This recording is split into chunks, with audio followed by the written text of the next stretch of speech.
This is Better Than News, and I'm Joe Darginio here with your weekly White House report.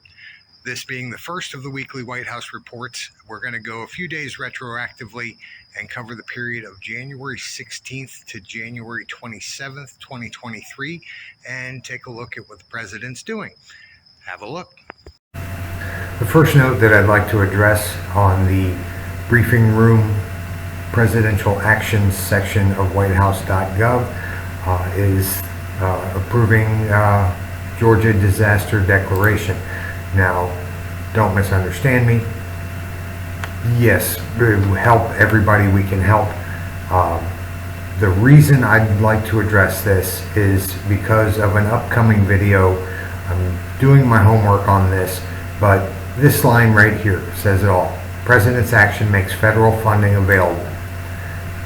That means that politicians are going to be spending money, and anytime they are doing that, runs the risk of a conflict of interest. So we're going to pay close attention to that, and stay tuned, like, share, and subscribe so that you don't miss my video that will be coming up on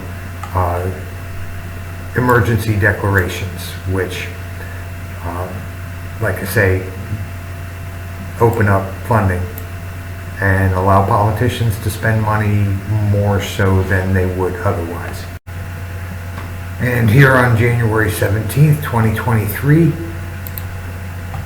we have a delegation of authority, and this is to delegate to the Administrator of the United States Agency for International Development. Well, we're going to talk about who that is. And they are to designate an employee of the relevant federal department or agency with fiduciary responsibility for United States contributions to the Coalition for Epidemic Preparedness Innovations, otherwise known as CEPI, and to serve on the Investors Council. So this isn't a delegation for someone else to make an appointment, basically. So this first one, the Administrator of the United States Agency for International Development. Well, what are we doing developing things somewhere other than here in our nation?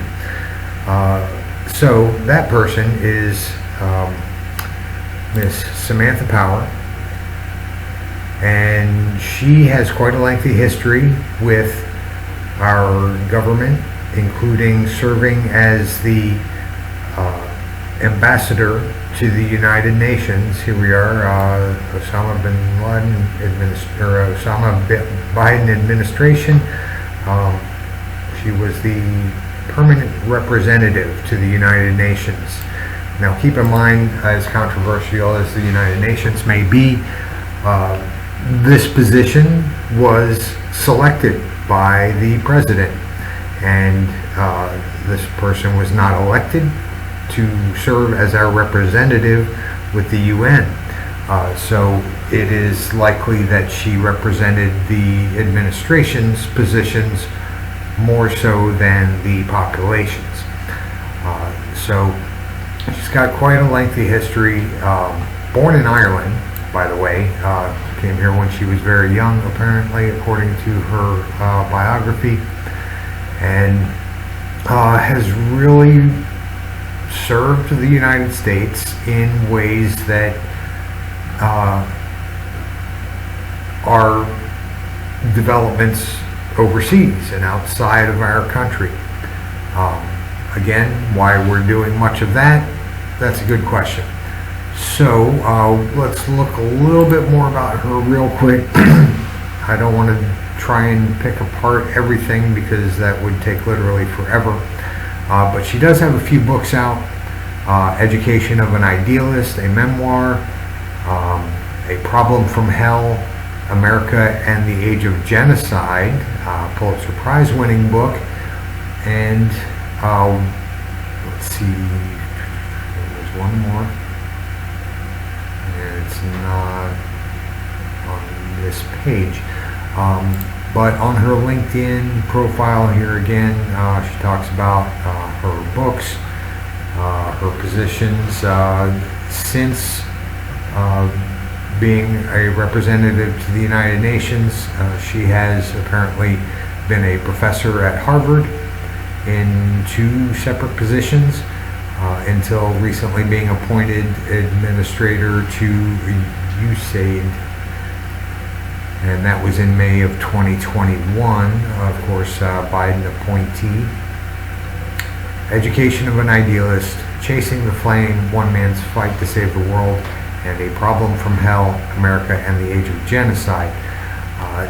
Definitely sounds like some very interesting and,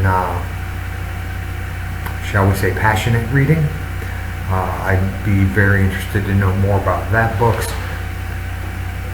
So, this person has been chosen to appoint our ambassador to CEPI.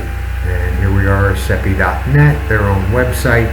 And they are an innovative global partnership between public, private, and philanthropic and civil society organizations launched in Davos in 2017 to develop vaccines to stop future epidemics and to accelerate the development of vaccines and other biologic countermeasures against epidemic and pandemic threats. So there are some of us who would say that solutions to things like pandemics are more behavioral than biological. Certainly some measures can be taken in the behavioral capacity that would be very effective. So who are they? Here we are, CEPI.net, about who we are, and in their investors and partners, founded in Davos by the governments of Norway and India, the Bill and Melinda Gates Foundation, and they are divorced at this point, by the way, Welcome, and the World Economic Forum. So this is an interesting cast of players, and now our government is picking a representative to be on their team. Current members of the Joint Coordination Group with CEPI include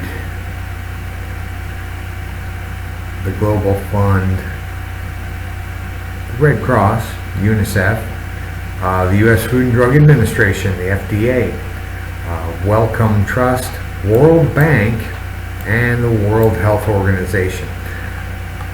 Some people who have some very questionable activities here recently in regards to the COVID pandemic. So here on January 19th, 2023, we see another occurrence. I did a video of 3 of these briefing room entries that totaled giving over $4 billion to aid Ukraine. And here we see January 19th, 2023, once again, with the same language, delegate to the Secretary of State the authority up to $2.5 billion. So adding those to the total just in the last little more than a month, they have sent over $6 billion, close to $7 billion worth of defense articles and services to assistance to Ukraine. Again, signed by our wonderful president. I'm going to link that other video called Money to Ukraine in at the end of this video, so be sure and take a look if you missed it.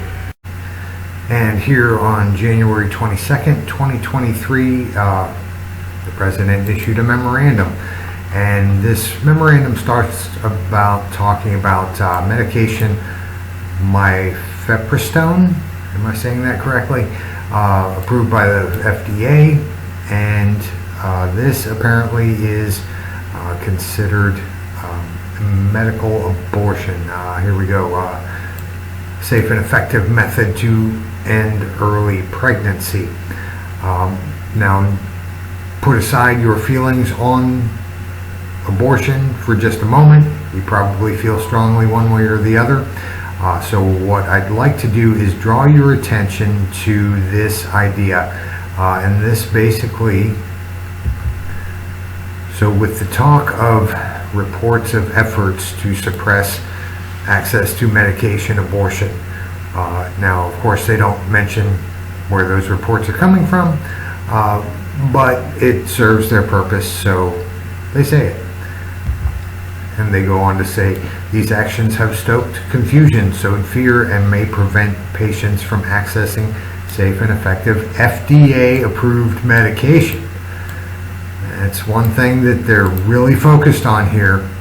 And they go on to talk about potential actions to protect and expand access to abortion care, including medication abortion. So, Executive Order 14076 issued July 8th of 2022, and so they are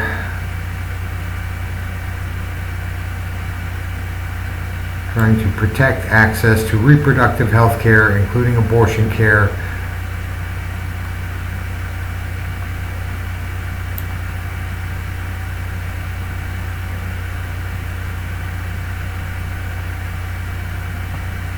and my administration remains committed to supporting safe access to mifepristone consistent with applicable law. Okay, continuing to protect access to FDA-approved medication. So it's medication, pharmacies, mifepristone, and yeah, so that seems to be their focus. And what really this makes me think about is, we understand that abortion was a protected activity prior to the overturning of Roe versus Wade. It was protected at the federal level, and overturning Roe versus Wade simply removes that federal protection. Now, this seems like a great opportunity. This is talking about protecting the pharmaceutical industry's ability to sell you their product, just as much as it may be about freedom, choice, whatever your position on abortion is. But this is, simply put, an effort to transition the money going to your local abortion clinic to become money going to the pharmaceutical industry. And in that regard, may reflect a conflict of interest. And we'll get into more about conflicts of interest. I do have a video planned to address that, and you're going to be surprised how easy it is for corruption to occur. So I hope it's becoming obvious why we need to take a look at this sort of information and allow that knowledge to influence our decisions, especially at the ballot box. If your current media source is not covering this sort of thing, please subscribe and share and like, and we'll keep doing this. This has been a White House Weekly Report with Better Than News. I'm Joe Darginio, and thank you very much for watching.